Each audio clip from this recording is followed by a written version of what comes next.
அன்பு நண்பர்களே, அனைவருக்கும் அன்னை சமையல் உமாவின் அன்பான வணக்கங்கள். இன்னைக்கு அன்னை சமையலில் பார்க்க போகிறது எல்லாருக்கும் ஒரு ஃபேவரட்டான ஒரு ரெசிபிங்க, ஜவ்வரிசி பாயாசம். வாங்க எப்படி செய்கிறதுன்னு பார்க்கலாம். ஒரு கப் ஜவ்வரிசி 1 மணி நேரம் ஊற வச்சு சேர்த்துக்கலாங்க. இப்போ ஜவ்வரிசி வேகிறதுக்கு தேவையான அளவு தண்ணி சேர்த்துக்கலாம். இப்போ ஜவ்வரிசி நல்லா வேகிற வரைக்கும் வெயிட் பண்ணலாம்.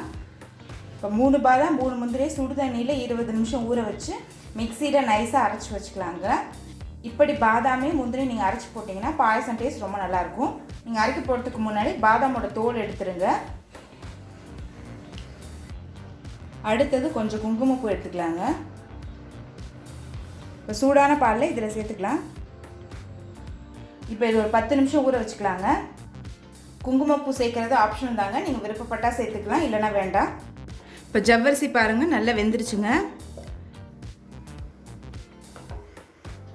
இப்போ அடுத்து 2 கப் பால் சேர்த்துக்கலாம். பால் திக்காக இருந்ததுன்னா பாயசம் டேஸ்ட் ரொம்ப நல்லாயிருக்குங்க. இப்போ பால் சேர்த்துட்டு ஒரு 2 நிமிஷம் ஸ்லோலே இருக்கட்டும். அடி பிடிக்காமல் இருக்க அப்பப்போ கிளறி விட்டுக்கோங்க. இப்போ நம்ம அரைச்சி வச்சுருக்க பாதாம் முந்திரி விழுதை இதில் சேர்த்துக்கலாங்க. 3 ஏலக்காயை தட்டி போட்டுக்கலாம். அடுத்து குங்குமப்பூவையும் சேர்த்துக்கலாங்க.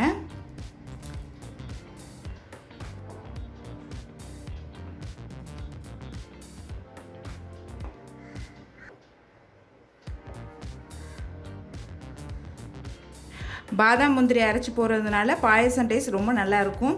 நம்ம வழக்கமாக செய்கிற பாயசத்துக்கும் இது மாதிரி பாதாம் முந்திரி அரைச்சி போட்டு செய்கிற பாயசத்துக்கும் டிஃப்ரென்ஸ் இருக்குங்க. கண்டிப்பாக ஒரு தடவை ட்ரை பண்ணி பாருங்கள். 1/2 கப் சர்க்கரை சேர்த்துக்கலாம்.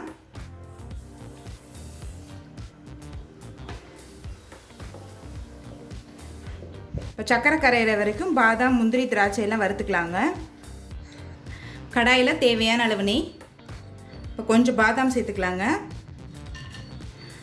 பாதாம் சேர்க்குறது ஆப்ஷனல் தாங்க, நீங்கள் விருப்பப்பட்டால் சேர்த்துக்கலாம், இல்லைனா வேண்டாம். அடுத்தது கொஞ்சம் முந்திரி.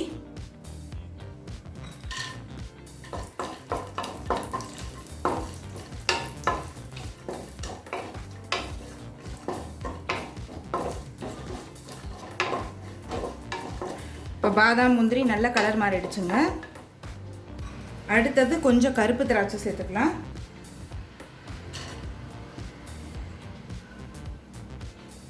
கொஞ்சம் நார்மல் திராட்சை. கருப்பு திராட்சை சேர்க்குறது ஆப்ஷனல் தாங்க, உங்களுக்கு கிடைச்சா போட்டுக்கோங்க, இல்லைனா நார்மல் திராட்சையே போட்டுக்கோங்க. இப்போ பாதாம் முந்திரி திராட்சை எல்லாத்தையும் நல்லா வறுத்தாச்சுங்க. இப்போ இதை பாயசத்தில் சேர்த்துடலாம். இப்போ சர்க்கரை நல்லா கரைஞ்சிருச்சுங்க. இப்போ நம்ம வறுத்து வச்சுருக்க பாதாம் முந்திரி திராட்சை இதில் சேர்த்துக்கலாம். இப்போ நல்லா மிக்ஸ் பண்ணிடுங்க. இப்போ ஜவ்வரிசி பாயசம் ரெடி ஆகிடுச்சுங்க. சர்வ் பண்ணிடலாம். இப்போ சுவையான ஜவ்வரிசி பாயசம் ரெடி ஆகிடுச்சுங்க. ரெசிபியை ட்ரை பண்ணி பாருங்கள், கண்டிப்பாக உங்களுக்கே பிடிக்கும். ரெசிபி பிடிச்சிருந்ததுன்னா வீடியோவை லைக் பண்ணுங்கள், கமெண்ட் பண்ணுங்கள், ஷேர் பண்ணுங்கள். இது வரைக்கும் அன்னை சமையல் சேனலை சப்ஸ்கிரைப் பண்ணலன்னா சப்ஸ்கிரைப் பண்ணுங்கள். தேங்க்யூ.